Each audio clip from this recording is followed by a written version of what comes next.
आ गए। उसने दोनों के समक्ष विवाह का प्रस्ताव रख दिया। श्री राम ने लक्ष्मण की ओर इशारा करके कह दिया कि मैं तो शादीशुदा हूं।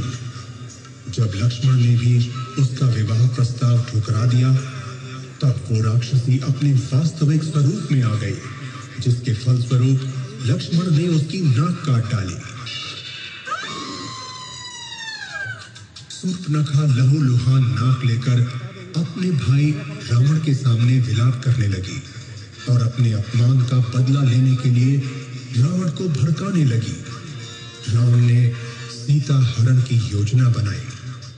सीता मैया भिक्षु को दान देने के लिए जैसे ही लक्ष्मण रेखा से बाहर आई, रावण ने उनका हरण कर लिया। जंगलों में भटकते हुए लंका की खोज करते करते उनकी भेंट होती है हनुमान जी से, जो उनकी व्यथा सुनकर अत्यंत दुखी हो जाते हैं और उनकी आजीवन सेवा करने का प्रण लेते हैं। वानरों के राजा सुग्रीव से मिलकर ये लोग लंका पर चढ़ाई करने की योजना बनाते हैं। अशोक वाटिका में हनुमान जी ने श्री राम की अंगूठी देकर सीता मैया को आश्वासन दिया कि प्रभु श्री राम बहुत जल्द उनको वहां से छुड़ा ले जाएंगे। रावण ने अपने बड़े पुत्र मेघनाथ को हनुमान को बंदी बनाकर दरबार में लाने का आदेश दिया। हनुमान जी ने बंदी बनना स्वीकार कर लिया। दरबार में हनुमान जी की पूंछ में आग लगा दी गई। फिर क्या था, उसी आग से हनुमान जी ने समस्त लंका नगरी को जला डाला।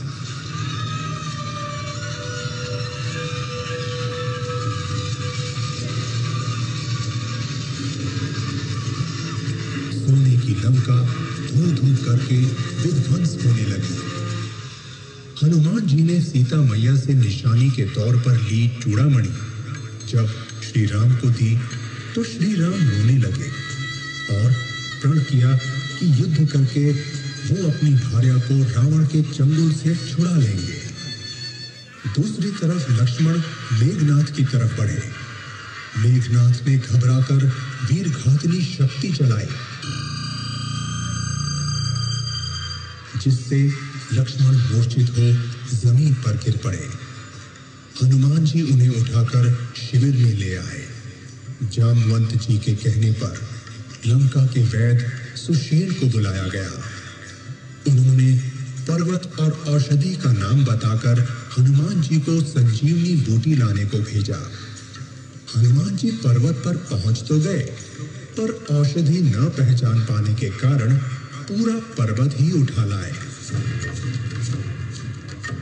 संजीवनी बूटी के उपचार के उपरांत लक्ष्मण जी ने आंखें खोली और श्री राम हर्षित हो उठे।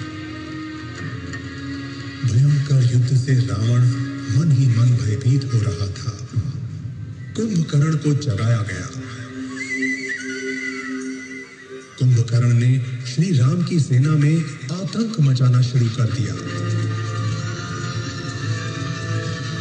तब श्री राम ने 1,00,000 बाण छोड़े और कुंभकर्ण का अंत हो गया। रावण विलाप करने लगा। मेघनाथ अगले दिन के युद्ध के लिए आवेशित हो गया।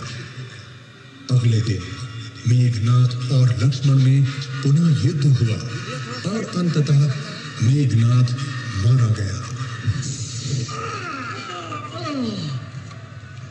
अब रावण ने स्वयं युद्ध में जाने का निर्णय लिया। रावण के वज्र तुल्य शरीर में किसी शस्त्र का असर ही न होता। रावण की निशाचरों की विचित्र सेना वानरों और भालुओं की सेना से भिड़ने लगी। जब रावण पर किसी भी प्रहार का असर न हुआ, तब विभीषण ने श्री राम से कहा कि रावण की नाभि कुंड में अमृत का निवास है, इसीलिए उसका सर भी अगर धड़ से अलग हो जाए तब भी वो मरेगा नहीं। श्री राम ने विभीषण का इशारा समझ लिया। उन्होंने बाण को कान तक खींचा अब रावण की नाभि पर 31 बाण छोड़े और रावण निष्प्राण होकर भूमि पर गिर गया।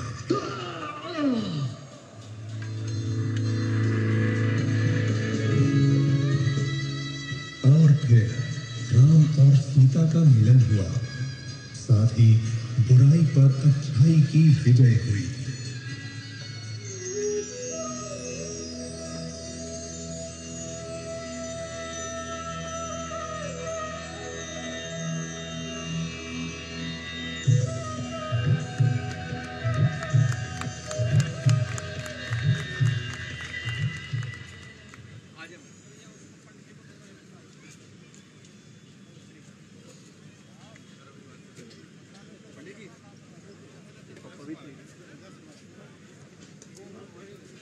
ये था रामायण पर आधारित लेजर शो।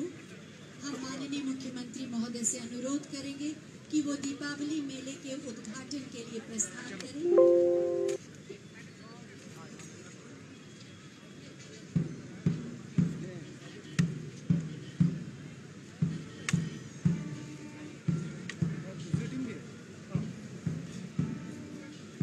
सर ये सर्वर 6 ओवर हो गया, दूसरा फ्रेम मिल रहा होगा सर दूसरे जगह से।